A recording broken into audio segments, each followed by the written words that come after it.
Welcome to our Study Paradise Coachings. This is our demo lecture, and soon we are going to start a full course on JKP, JKSSB and for other competitive exams. Today we choose a topic of GK, POCSO act. आप जैसा जानते हैं कि POCSO act जो है इसके ऊपर बहुत सारे क्वेश्चन पूछे जाते हैं, चाहे वो जेकेएसएसबी के एग्जाम्स हों, चाहे वो केवी, जेएनवी, सैनिक स्कूल्स या दूसरे जेकेपी या जेकेपीएससी किसी तरह के भी एग्जाम्स हों। इसके साथ साथ एसएससी के एग्जाम्स में भी पॉक्सो एक्ट में से बहुत ज़्यादा क्वेश्चन पूछे जाते हैं। तो पॉक्सो एक्ट के बारे में आज हम डिस्कस करेंगे। आपको हमारे चैनल पे जो है कंप्लीट इन्फॉर्मेशन मिलेगी। हम किसी भी टॉपिक को पकड़ेंगे, उसके ऊपर से जहां भी कॉम्पिटिटिव एग्जाम्स में से जो भी क्वेश्चन पूछे जाएंगे वो पूरा का पूरा हम फुल कवर करेंगे। तो जैसा हम डिस्कस करते हैं, पॉक्सो एक्ट क्या होता है। मीनिंग है protection of children from sexual offences. POCSO act जो है वो प्रोटेक्ट करता है उन सभी चिल्ड्रंस को जो सेक्सुअल ऑफेंसेस के शिकार हुए हैं। तो पॉक्सो एक्ट जो है इंट्रोड्यूस कब हुआ है, कब पॉक्सो एक्ट को लागू किया गया है? POCSO act was introduce in 2012। POCSO act को 2012 में जब वो इंट्रोड्यूस किया गया एंड अमेंडेड इन 2019, और 2019 में बाद में इसको संशोधन में लाया गया, अमेंडेड किया गया। तो पॉक्सो एक्ट की जो सबसे बड़ी इंपॉर्टेंस क्या है, देखो ऐसी क्या जरूरत पड़ी कि हमें जो पॉक्सो एक्ट जो है वो बनाना पड़ा। तो पॉक्सो एक्ट बनाने के पीछे का सबसे बड़ा कारण ये था कि it provides protection to children from sexual harassment, sexual abuse, bullying, also from sexual assaults and pornography. तो जितने भी जो बच्चे थे हमारे इंडिया की बात करेंगे हम, तो 28 स्टेट्स में बहुत सारे ऐसे केसेस हैं जिसमें बहुत सारे बच्चों के साथ जो है वो सेक्सुअल अब्यूज का शिकार हुए हैं, वो सेक्सुअल असल्ट का, पोर्नोग्राफी का। इसके साथ साथ बहुत ज्यादा बच्चों के साथ दुष्कर्म और ऐसे दूसरे केसेस जो है वो रोजाना सामने आते रहते हैं। तो इन केसेस से निपटने के लिए जो है वो पॉक्सो एक्ट को बनाया गया। इसमें किस एज के जो बच्चे जो हैं उनके ऊपर पॉक्सो एक्ट एप्लीकेबल होता है? तो ये है below 18 years of age, child of any gender, किसी भी जेंडर को। देखो पॉक्सो एक्ट जो है वो न्यूट्रल जेंडर को ऊपर एप्लीकेबल है। इसमें ऐसा नहीं है कि पॉक्सो एक्ट में जो है वो सिर्फ अगर फीमेल या गर्ल चाइल्ड जो है वो अगर किसी अब्यूज का शिकार हुई है, यानी कि सेक्सुअल हरासमेंट का शिकार जो है वो अगर कोई गर्ल चाइल्ड जो है वो हुई है, तो उसी को इंसाफ दिलाने के लिए जो है वो पॉक्सो एक्ट को लागू होगा, ऐसा नहीं है। पॉक्सो एक्ट जो है वो न्यूट्रल जेंडर है। अगर किसी मेल चाइल्ड के साथ भी दुष्कर्म का मामला सामने आया है, या उसके साथ भी सेक्सुअली हरास हुआ है वो, या सेक्सुअल असल्ट या किसी प्रकार से भी वो सेक्सुअल वे से अगर उसको हर्ट हुआ है, तो वो मेल चाइल्ड को भी पॉक्सो एक्ट के थ्रू जो है हम जो है प्रोटेक्शन प्रोवाइड कर सकते हैं।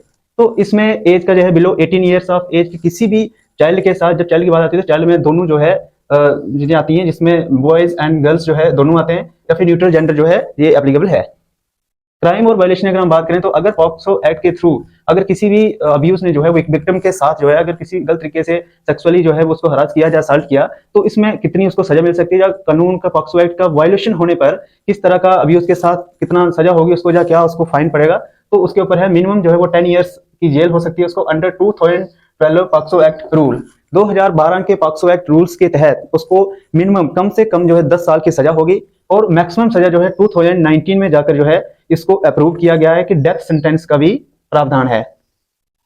तो इसके बाद क्वेश्चन आता है कि टोटल चैप्टर्स कितने हैं पॉक्सो एक्ट में? टोटल चैप्टर्स में पॉक्सो एक्ट में 9 है, और एंड टोटल सेक्शंस की अगर हम बात करें तो पॉक्सो एक्ट के थ्रू टोटल सेक्शन जो है वो 46 हैं। तो जेंडर एप्लीकेबल, जैसे फिर से रिवाइज हो रहा है कि पॉक्सो एक्ट में जो है किस प्रकार का जो जेंडर जो है वो एप्लीकेबल। तो पॉक्सो एक्ट में जो है वो न्यूट्रल जेंडर है। पॉक्सो एक्ट जो है वो दोनों जेंडर्स को बराबर इंसाफ दिलाने के लिए, बराबर प्रोटेक्शन के लिए एप्लीकेबल होता है। इसका है aim of POCSO act. POCSO act को बनाने का सबसे बड़ा उद्देश्य क्या था, उसके पीछे का एम क्या था? क्योंकि पॉक्सो एक्ट का सबसे बड़ा प्रिंसिपल जो है, सबसे बड़ा एम जो है इसको इंप्लीमेंट करने का जो है वो stop rape, abuse to girls, child etcetera. सबसे पहले तो रेप के केसेस जो हमारे भारत में बहुत ज्यादा आ रहे हैं, इन केसेस से निपटाने के लिए था। गर्ल्स चाइल्ड के ही मैक्सिमम शिकार होती हैं रेप का, तो इन तरह से गर्ल्स को बचाने के लिए था। लेकिन बाद में जब पॉक्सो एक्ट 2012 में लागू हुआ तो उसके बाद बहुत सारे केसेस ऐसे सामने आए जिसमें मेल चाइल्ड भी जो है वो सेक्सुअल हरासमेंट्स का शिकार होते हुए दिखे, जिसमें बाद में इसी एक्ट को एप्लीकेबल कर दिया बोथ जेंडर्स के लिए। लेकिन फर्स्ट सबसे पहले जो है गर्ल्स चाइल्ड को सिक्योरिटी प्रोवाइड करने के लिए था। NWCD launched, ministry of women and child development ने मिनिस्ट्री ने एक डिवाइस को लॉन्च किया था जिसमें पॉक्सो एक्ट जो है ऑनलाइन कंप्लेंट बॉक्स का भी प्रावधान रखा गया, जिसमें जितनी भी गर्ल्स चाइल्ड्स हैं मैक्सिमम, देखिए अब्यूज एंड विक्टिम की जब बात आती है पॉक्सो एक्ट में, तो अब्यूज जो है गर्ल्स चाइल्ड के फैमिली मेंबर भी हो सकते हैं, उसके साथ सोसाइटी में से कोई मेंबर हो सकता है, वो कोई पुलिसमैन हो सकता है, कोई डॉक्टर हो सकता है, कोई टीचर हो सकता है। इसके अलावा कोई भी मेंबर ऐसा जो कि सेक्सुअली अट्रैक्टेड रहता है या सेक्सुअली हरास करता है किसी भी गर्ल चाइल्ड को बिलो 18 ईयर्स, वो सारे के सारे इसमें अब्यूज रहते हैं। एंड विक्टिम वो होता है जिसके साथ ऐसा सब कुछ दुष्कर्म या हर्ट जिसको हुआ है, ठीक है। तो MWCD जो लॉन्च करने का एक ही उद्देश्य था कि जो लड़कियां कुछ ऐसी होती हैं जो अपने साथ हुए इन चीजों को वो किसी के सामने एक्सप्रेस नहीं कर सकती हैं, या अगर करेंगी भी तो कई बार फैमिली मेंबर्स या फिर उनके जो रिलेटिव्स जो होते हैं वो बोलते हैं कि इससे हमारी रिस्पेक्ट के ऊपर या कुछ भी आ सकता है, तो इससे कल को बदनामी होगी, तो आप किसी को मत बताओ। तो ये सारे के सारे ऐसे केसेस जो है वो छुपा दिए जाते हैं। तो इसलिए MWCD ने एक डिवाइस जो है ऑनलाइन कंप्लेंट बॉक्स लॉन्च किया, जिसका एक ही मकसद था कि जो भी सेक्सुअल हरासमेंट जो हो रही है वो छुपी ना रहे, जो भी सेक्सुअल वायलेंस का शिकार हो रही हैं गर्ल्स चाइल्ड चाहे मेल चाइल्ड कोई भी है वो सबके सामने आए और पुलिस को या कंप्लेंट किसी को भी वो मिनिस्ट्री तक या कहीं भी पहुंच पाए। तो अगर हम हाईएस्ट केसेस की बात करें तो इंडिया में कौन सी एक ऐसी स्टेट है जिसमें सबसे ज्यादा पॉक्सो एक्ट पे हाईएस्ट केसेस जो है वो दर्ज हुए हैं, यानी सेक्सुअल हरासमेंट के मेल फीमेल दोनों चाइल्ड के साथ सबसे ज्यादा केसेस की स्टेट के हैं। तो इसकी हम बात करें तो यूपी है। उत्तर प्रदेश एक ऐसी स्टेट है इंडिया की जिसमें सबसे ज्यादा जो है केसेस जो है 2023 में सबसे ज्यादा केसेस जो है वो दर्ज हुए हैं सेक्सुअल हरासमेंट के सबसे ज्यादा केसेस। क्वेश्चन इसके बाद ये अराइज होता है कि if both victims and abuse are minors then what will happen. Question अब ये है कि पॉक्सो एक्ट क्या दोनों अगर माइनर्स होंगे, यानी कि जो विक्टिम है और जो अब्यूज है, यानी कि जिसने जो सेक्सुअली हरास किया और जो सेक्सुअल हरासमेंट का शिकार हुआ, अगर वो दोनों के दोनों जो है वो माइनर्स हैं, 18 ईयर्स से कम हैं, then what will be happen. यानी देखिए हरासमेंट तो हरासमेंट है, अगर सेक्सुअली हरासमेंट जो है किसी मेल चाइल्ड के साथ हुई है या फीमेल चाइल्ड के साथ हुई है और अगर वो दोनों के दोनों माइनर्स हैं, 18 ईयर्स से नीचे हैं, तो इसमें क्या होगा। तो इसमें सिंपल सा है, उन्होंने ये प्रावधान रखा है कि अगर जो है बोथ विक्टिम और अब्यूज जो है दोनों करने वाला भी और हर्ट होने वाला भी अगर दोनों माइनर्स हैं तो बोथ विल बी पनिश्ड, दोनों को सजा होगी। मगर इसमें प्रायोरिटी में जो है वो सेंटेंस का जो प्रावधान वो मेल चाइल्ड के लिए ज्यादा है, यानी कि बॉय जो है वो अब्यूज उसको माना जाएगा और विक्टिम जो है वो गर्ल को माना जाएगा। तो इसमें बॉय को फर्स्ट पनिश किया जाएगा, बॉय को अब्यूज के तौर पे पनिश किया जाएगा और गर्ल को जो है वो विक्टिम माना जाएगा और गर्ल को नॉर्मली पनिश किया जाएगा। अदरवाइज बॉय के ऊपर ज्यादा केसेस ऑफेंस का जो है वो प्रावधान रखा गया है। ट्रायल इन, ऐसे पॉक्सो एक्ट के थ्रू जो जितने भी केसेस दर्ज होते हैं इनका ट्रायल जो है इन केसेस को डील करने के लिए कहाँ किया जाएगा या ट्रायल कहाँ होगा। तो क्या जैसे बाकी केसेस का जो है कोर्ट्स में जो प्रावधान होता है वहां ट्रायल्स होते हैं और उनके बाद उनको डिसीजन लिए जाते हैं, तो क्या वहां होगा? तो ऐसा नहीं है। इन केसेस के जितने भी पॉक्सो एक्ट के थ्रू केसेस दर्ज होंगे इन केसेस से डील करने के लिए स्पेशल कोर्ट्स बिल्ड किए जाएंगे और उसके बाद बहुत सारे स्पेशल कोर्ट्स जो हैं वो बिल्ड किए भी गए हैं, हर स्टेट वाइज किए गए हैं for trial to deal with this kind of cases. इस तरह के पॉक्सो एक्ट के थ्रू जितने भी केसेस वहां दर्ज होंगे जो पॉक्सो एक्ट के अंतर्गत आते होंगे उनको डील करने के लिए ट्रायल अलग तरह के स्पेशल कोर्ट्स को बिल्ड किया गया। अमेंडमेंट 2019 में पॉक्सो एक्ट में एक प्रावधान हुआ जिसमें अमेंडमेंट की गई जो कि अप्रूव किया गया डेथ सेंटेंस टू अब्यूज।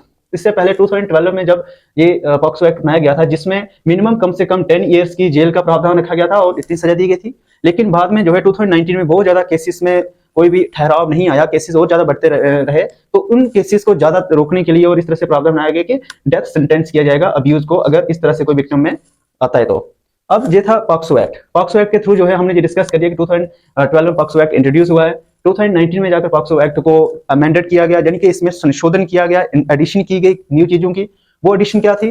वो एडिशन थी डेथ सेंटेंस टू अब्यूज। जो भी अब्यूज है उसको डेथ सेंटेंस दी जाएगी पॉक्सो एक्ट के अंतर्गत अगर कोई ऐसा सेक्सुअली वो हरास या असल्ट करता है। तो इसकी इंपॉर्टेंस की थी हमने, इंपॉर्टेंस क्या बात है कि it provide protection to children from sexual harassment. Sexual harassment जितने भी है उसके शिकार हुए बच्चों को प्रोटेक्शन की जाएगी सेक्सुअल अब्यूज से, बुलिंग से, सेक्सुअल असल्ट से एंड पोर्नोग्राफी। पोर्नोग्राफी का मतलब अडल्ट वीडियो शोइंग वो बैन कर दिए जाएंगी। इसके साथ साथ एज, पॉक्सो एक्ट के थ्रू जो हमने एज की बात की कि पॉक्सो एक्ट जो है वो सिर्फ और सिर्फ 18 ईयर से बिलो जो 18 साल से कम के चाइल्ड हैं, चाइल्ड में बॉयज एंड गर्ल दोनों आते हैं, उन दोनों को बराबर की इक्वल प्रोटेक्शन की जाएगी। इसके बाद हमने किया कि क्राइम की अगर कोई वायलेशन करता है तो उसके साथ क्या होगा, तो उसको इंप्रिजनमेंट जो है मिनिमम 10 ईयर्स सीख, लेकिन according to 2012 POCSO act rules उनके अकॉर्डिंग मिनिमम कम से कम 10 साल की सजा। इसके साथ हमने डिस्कस किया कि टोटल चैप्टर्स कितने हैं, तो उसमें 9 है और टोटल सेक्शंस कितनी है पॉक्सो एक्ट के थ्रू, तो वो उसमें 46 हैं। फिर जेंडर एप्लीकेबल कौन सा है कि पॉक्सो एक्ट के थ्रू जो है पॉक्सो एक्ट किन तरह के जेंडर्स पे एप्लीकेबल रहता है, तो वो है न्यूट्रल जेंडर, यानी कि बोथ बॉय एंड गर्ल दोनों के लिए बराबर इक्वली प्रोटेक्शन प्रोवाइड करेगा। Aims of POCSO act, POCSO act के एम्स क्या है? To stop rape, abuse to girls, child etcetera. तो ये पूरे देश से रेप और इस तरह के जो सेक्सुअल वायलेंस के हरासमेंट्स के जो मेल चाइल्ड के साथ या फीमेल चाइल्ड के साथ जो केसेस आते हैं या ऐसे क्राइम्स होते हैं उनको रोकना है। MWCD जो लॉन्च की गई थी, यानी कि ministry of women and child development ने जो है एक डिवाइस को एक कंप्लेंट बॉक्स का ऑनलाइन का वो प्रावधान रखा गया था जिसमें जो भी बोथ बॉय एंड गर्ल्स जो विक्टिम्स हैं वो कंप्लेन कर सकते हैं, किसी को बताए बगैर अपनी शिकायत दर्ज कर सकते हैं।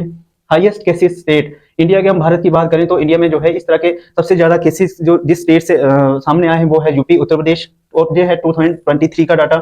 If both victims and abuse are minors, then सबसे बड़े क्वेश्चन ये आते हैं कि अगर दोनों के दोनों जो है वो करने वाले विक्टिम्स और अब्यूज अगर माइनर्स हैं और नवजात हैं, अभी छोटे हैं, 18 ईयर से कम है, और विक्टिम भी 18 ईयर से कम है और अब्यूज भी 18 ईयर से कम है, तो तब क्या होगा? तो वो बोथ दोनों को पनिश किया जाएगा। बट प्रेफरेंस जो है, प्रायोरिटी में जो सेंटेंस का जो प्रावधान वो बॉयज को रखा जाएगा, बॉय को ज्यादा सजा मिलेगी। इसके बाद एक और क्वेश्चन है कि अगर जो है विक्टिम जो है वो ज्यादा आयु का है, ठीक है, फॉर एग्जाम्पल अगर कोई विक्टिम जो है वो फीमेल है और वो 30 या 40 ईयर्स की है, और इसके साथ साथ दूसरे तरीके से अगर जो अब्यूज जो है वो बॉय है, और अगर बॉय माइनर है, 13 या 14 या 15 ईयर का बॉय माइनर है, और 30 या 40 ईयर्स की जो है वो फीमेल जो है वो विक्टिम है, तो ऐसे में क्या होगा? तो ऐसे में जो ज्यादा एज का वो होगा उस पर केसेस बनेगा। लेकिन मेल चाइल्ड को जो है अभी भी इसमें पॉक्सो एक्ट के थ्रू जो है मेल को उतनी प्रोटेक्शन नहीं है, मेल के ऊपर ज्यादा केसेस बनता है। जहां तक कि एक बड़ा एज का अगर विक्टिम है और कम एज का जो है वो अब्यूज माना गया है, तो फिर इसमें मेल के लिए जो है उतना सेंसिटिविटी, उतना प्रावधान नहीं है। तो इसमें ट्रायल इन कहाँ थे, हमने डिस्कस किया कि ट्रायल जो स्पेशल कोर्ट बिल्ड किए जाएंगे और ऐसे केसेस को डील करने के लिए। तो इसके बाद है अमेंडमेंट 2019 में है, जिसमें अप्रूव किया गया डेथ सेंटेंस को। इसके साथ साथ इसमें एक और तरह के जो केसेस है वो भी सामने आता है। एक टर्म आती है जिसको हम बोलते हैं पेडोफाइल, PDOPHILE। पेडोफाइल जो है एक ऐसी टर्म है जिसमें एक ऐसे साइकेट्रिस्ट डिसऑर्डर वाले व्यक्ति हैं जो पोर्नोग्राफी शो करते हैं, या फिर जो बड़ी आयु का जो मेल है या कोई भी फीमेल वो हो सकती है, वो जो बच्चों के प्रति सेक्सुअली अट्रैक्टेड रहते हैं, ऐसे लोगों को डील करने के लिए जो है पेडोफाइल एक टर्म है। तो ये था हमारा पॉक्सो एक्ट।